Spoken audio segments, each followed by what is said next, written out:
Sera yetu inatuambia kwamba yako makundi maalum ambayo yatapata huduma bure katika vituo vyetu, na hili naomba nilisisitize sana.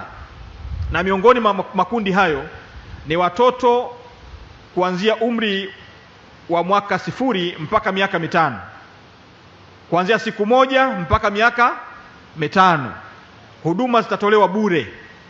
Sasa maelekezo haya, Katibu Mkuu, inaonekana bado uelewa ndani ya wizara ni mdogo.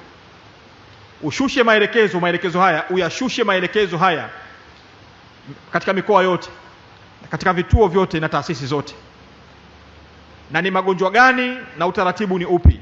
Kwa hiyo maelekezo ya kwangu ni kwamba nenda ukayatole maelekezo ili kusudi kila Mtanzania aweze kutambua ni watu gani ambao wanapaswa kupata huduma bure na kwa utaratibu upi.